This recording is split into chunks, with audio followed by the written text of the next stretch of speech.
everyone fine. Sandur ಕ್ಷೇತ್ರದ ಉಪಚುನಾವಣೆಗೆ BJP ಸಕಲ ಸಿದ್ಧತೆಯನ್ನ ಮಾಡಿಕೊಳ್ಳುತ್ತಾ ಇದೆ. ಬಳ್ಳಾರಿ ಭಾಗದಲ್ಲಿ ಪಕ್ಷ ಬಲಪಡಿಸಲು ಕೇಸರಿ ಪಾಳಯ ಸಜ್ಜಾಗಿದೆ. ನೋಡಿ, ಉಪಚುನಾವಣೆಯ ಕದನ ಇನ್ನೂ ಮುಹೂರ್ತ ಫಿಕ್ಸ್ ಆಗಿಲ್ಲ, ಆದರೂ ಕೂಡ ಸಕಲ ಸಿದ್ಧತೆಗಳು ಆರಂಭ ಆಗಿದೆ. ನೋಡಿ, ಬಳ್ಳಾರಿ ಭಾಗದಲ್ಲಿ ಬಿಜೆಪಿ ನೆಲ ಕಚ್ಚಿಬಿಡ್ತು. ಲೋಕಸಭೆ ಚುನಾವಣೆಯಲ್ಲೂ ಅಲ್ಲಿ ಮಕಾಡೆ ಮಲಗಿತು, ವಿಧಾನಸಭೆ ಚುನಾವಣೆಯಲ್ಲೂ ಕೂಡ ಸೀಟ್ ಬರಲೇ ಇಲ್ಲ. ಇವತ್ತು ರಾಧಾ ಮೋಹನ್ ದಾಸ್ ಅಗರ್ವಾಲ್ ಭೇಟಿ ಕೊಡ್ತಾರೆ. ಉಪಚುನಾವಣಾ ಪೂರ್ವ ಸಿದ್ಧತೆ ಮತ್ತು ಸದಸ್ಯತ್ವ ಅಭಿಯಾನದ ಕುರಿತು ಒಂದು ಸಭೆಯನ್ನು ಮಾಡ್ತಾರೆ. ಜಿಲ್ಲಾ ಮುಖಂಡರ ಜೊತೆ ಅಗರ್ವಾಲ್ ಸಭೆ ನಡೆಸಲಿದ್ದಾರೆ. ನೋಡಿ, ಈಗ ಸಂಡೂರು ಅಂತ ಹೇಳಿದ್ರೆ ಅದು ಕಾಂಗ್ರೆಸ್ನ ಭದ್ರಕೋಟೆ. ಈಗ ತುಕಾರಾಂ ಸಂಸದರಾಗಿದ್ದಾರೆ ಗೆದ್ದು ಬಳ್ಳಾರಿಯಿಂದ. ತುಕಾರಾಂ 4 ಬಾರಿ ಗೆದ್ದಂಥವರು. ಅದು ಬೇಸಿಕ್ಕಿಂದಲೂ ಕೂಡ ಕಾಂಗ್ರೆಸ್ನ ಭದ್ರಕೋಟೆ. ಹಾಗಾಗಿ ಬಿ ಜೆ ಪಿ ಅಲ್ಲೀಗ ಖಾತೆಯನ್ನು ತೆರಿಬೇಕು ಅಂಥೇಳಿ, ಬಟ್ ಅಂದರೆ ಈ ಬಾರಿ ಅದನ್ನು ವಶಪಡಿಸ್ಕೊಳ್ಬೇಕು ಅಂಥೇಳಿ ಅಗರ್ವಾಲ್ ಅವರು ಇವತ್ತು ಸಭೆಯನ್ನು ನಡೆಸ್ತಾರೆ.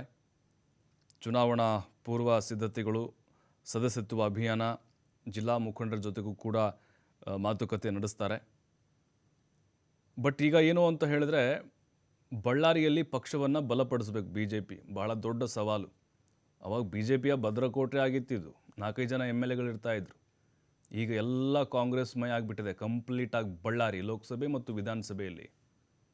ಹಾಗಾಗಿನೇ ಈಗ ಮತ್ತೆ ಕೇಸರಿ ಪಕ್ಷವನ್ನು ಅಲ್ಲಿ ಬಲಪಡಿಸಬೇಕು ಅನ್ನುವಂಥ ನಿಟ್ಟಿನಲ್ಲಿ ತಮ್ಮದೇ ಆದಂಥ ತಂತ್ರಗಾರಿಕೆಗಳನ್ನು ಬಿ ಜೆ ಪಿ ನಾಯಕರು ಹೆಣಿತಾ ಇದ್ದಾರೆ. ಈ ಮೂಲಕ ಅವರು ಸಂಖ್ಯೆಯನ್ನು ಜಾಸ್ತಿ ಮಾಡಿಕೊಳ್ಬೇಕು. ಯಾಕಂತ ಹೇಳಿದ್ರೆ, ಉಪಚುನಾವಣೆ ಈಗ 3ರಲ್ಲಿ 2 ಗೆಲ್ಲಬೇಕು ಅಥವಾ 3 ಗೆಲ್ಲಬೇಕು ಅನ್ನುವಂಥದ್ದು ಅಜೆಂಡಾ ಆಗಿದೆ ಅವ್ರದ್ದು. ಬಟ್ ಈಗ ಕಲ್ಯಾಣ ಕರ್ನಾಟಕ ಭಾಗದಲ್ಲಿ ಪಕ್ಷದ ವರ್ಚಸ್ಸು ನೋಡ್ತಾ ಇದ್ರೆ ನಾವು 1-2 ವರ್ಷದ ಹಿಂದೆ ಇದ್ದಂತಹ ಆ ಒಂದು ಸಂಘಟನೆ ಆಗಿರ್ಬೋದು ಅಥವಾ ಅವ್ರಿಗೆ ಬೆಂಬಲ ಆಗಿರ್ಬೋದು ಈಗ ಸಿಗ್ತಾ ಇಲ್ಲ. ನಾವು ಇದೇ ವಿಧಾನಸಭೆ ಚುನಾವಣೆಯಲ್ಲಿ ನೋಡಿದ್ವಿ. ಬಳ್ಳಾರಿಯಲ್ಲಿ ನೋಡಿ ಕಂಪ್ಲೀಟಾಗಿ ಅಂಥ ಶ್ರೀರಾಮುಲುನೇ ಮಕಾಡೆ ಮಲಗಿಬಿಟ್ರು ವಿಧಾನಸಭೆಯಲ್ಲಿ, ಲೋಕಸಭೆಯಲ್ಲಿ. ಹಾಗಾಗಿನೇ ಬಿ ಜೆ ಪಿಗೆ ಈಗ ಅಗ್ನಿ ಪರೀಕ್ಷೆ ಎದುರಾಗಿದೆ. ಮತ್ತಷ್ಟು ಮಾಹಿತಿ ರಾಕೇಶ್ ನೀಡ್ತಾರೆ. ರಾಕೇಶ್, ಈಗ ಉಪಚುನಾವಣೆಯ ಕಾವು ಜೋರಾಗ್ತಾ ಇದೆ. ಮುಹೂರ್ತ ಇನ್ನೂ ಫಿಕ್ಸ್ ಆಗದೇ ಇದ್ದರೂ ಕೂಡ ಈಗ ಸಂಡೂರಲ್ಲಿ ಬಿ ಜೆ ಪಿ ಬಲಪಡಿಸಬೇಕು ಅಥವಾ ಬಳ್ಳಾರಿಯಲ್ಲಿ ಮತ್ತೆ ಆ ಒಂದು ಹಳೆಯ ವರ್ಚಸ್ಸನ್ನು ಗಳಿಸಬೇಕು ಅನ್ನುವಂಥ ನಿಟ್ಟಿನಲ್ಲಿ ಯಾವ ರೀತಿ ಪ್ಲಾನ್ ನಡೀತಾ ಇದೆ ಕಮಲಪಾಳ್ಯದಲ್ಲಿ ಅನ್ನೋದು? ಪ್ರಭು, ಈಗ ರಾಜ್ಯ ಬಿಜೆಪಿಗೆ ಮುಂಬರುವಂತಹ ರಾಜ್ಯದ 3 ವಿಧಾನಸಭಾ ಕ್ಷೇತ್ರಗಳ ಉಪಚುನಾವಣೆ ಬಹಳ ಮುಖ್ಯದ್ದಾಗಿ ಪರಿಣಮಿಸಿದೆ. ಈ ಚುನಾವಣೆಯಲ್ಲಿ ಪಕ್ಷದ ಸಂಖ್ಯಾಬಲವನ್ನು ವೃದ್ಧಿಸಿಕೊಳ್ಳುವತ್ತ ಪಕ್ಷ ಗಮನ ಹರಿಸ್ತಾ ಇದೆ. ಹಾಗೆ ನಿಧಾನವಾಗಿ ಪಕ್ಷ ರಾಜ್ಯದಲ್ಲಿ ಕಳೆದುಕೊಂಡಿರುವಂತಹ ತನ್ನ ವರ್ಚಸ್ಸನ್ನ ಮರಳಿ ಗಳಿಸಿಕೊಳ್ಳುವುದಕ್ಕೆ ಇರುವಂತಹ ಏಕೈಕ ಮಾರ್ಗವಾಗಿ ಇದನ್ನ ಪರಿಗಣಿಸುವುದಕ್ಕೆ ರಾಜ್ಯ ಬಿಜೆಪಿ ನಾಯಕರುಗಳು ಸಿದ್ಧತೆಯನ್ನು ಆರಂಭಿಸಿದ್ದಾರೆ. ಮೊದಲನೇದಾಗಿ ಈ ಚುನಾವಣೆಯಲ್ಲಿ ಬಳ್ಳಾರಿಯ ಭಾಗದಲ್ಲಿ ಬಿಜೆಪಿ ತನ್ನ ಹಿಡಿತವನ್ನ ಮತ್ತೆ ಪಡೆದುಕೊಳ್ಳುವುದಕ್ಕೆ ಪ್ರಯತ್ನವನ್ನ ಮಾಡ್ತಾ ಇದೆ. ಜೊತೆಗೆ ರಾಜ್ಯ ಸರ್ಕಾರಕ್ಕೆ ಮುಜುಗರ ತಂದಿಟ್ಟ ವಾಲ್ಮೀಕಿ ಹಗರಣದ ಕೇಂದ್ರವು ಇದಾಗಿರೋದ್ರಿಂದ, ಅಂದ್ರೆ ಸಚಿವ ನಾಗೇಂದ್ರ ಅವರಿರುವ ಕ್ಷೇತ್ರವು ಇಲ್ಲೇ ಇರೋದ್ರಿಂದಾಗಿ ಈ ಭಾಗದಿಂದಲೇ ರಾಜ್ಯ ಸರ್ಕಾರದ ವಿರುದ್ಧ ತಮ್ಮ ಸಮರವನ್ನ ಸಿದ್ಧಗೊಳಿಸಬೇಕು ಅನ್ನುವಂತಹ ಯೋಚನೆಯನ್ನು ರಾಜ್ಯ ಬಿಜೆಪಿ ಮಾಡಿದೆ. ಆ ಹಿನ್ನೆಲೆಯಲ್ಲಿ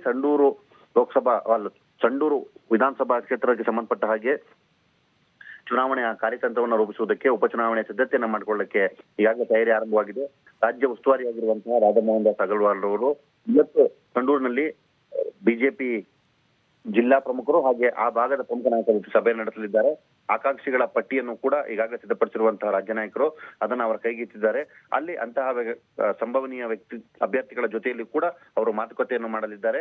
ಪಕ್ಷ ಸಂಘಟನೆ, ಸದಸ್ಯತ್ವ ಅಭಿಯಾನ ಸೇರಿದಂತೆ ಒಟ್ಟಾರೆ ಪಕ್ಷದ ಸಮಗ್ರ ಬೆಳವಣಿಗೆಗೆ ಆ ಭಾಗದಲ್ಲಿ ಪಕ್ಷವನ್ನು ನೆಲೆಗೊಳಿಸುವುದಕ್ಕೆ ಬೇಕಾಗಿರುವಂತಹ ಕಾರ್ಯತಂತ್ರಗಳನ್ನು ರೂಪಿಸುವುದಕ್ಕೆ ಇವತ್ತು ಸಂಡೂರಿನಲ್ಲಿ ಸಭೆ ನಡೆಸಲಿದ್ದಾರೆ.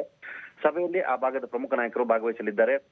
ಬಹುತೇಕ ಈಗಾಗಲೇ ಬಿಜೆಪಿ ಇದನ್ನ ಪ್ರಮುಖ ಮತ್ತು ತನ್ನ ಪ್ರತಿಷ್ಠೆಯ ಕಣವನ್ನಾಗಿ ತೆಗೆದುಕೊಂಡಿದೆ. ಆ ಹಿನ್ನೆಲೆಯಲ್ಲಿ ಇಲ್ಲಿನ ಸಭೆ ಬಹಳ ಮಹತ್ವವನ್ನು ಪಡೆದುಕೊಳ್ಳಲಿದೆ. ಪ್ರಭು, ಥ್ಯಾಂಕ್ ಯು ರಾಕೇಶ್ ತಮ್ಮೆಲ್ಲ ಮಾಹಿತಿಗೆ.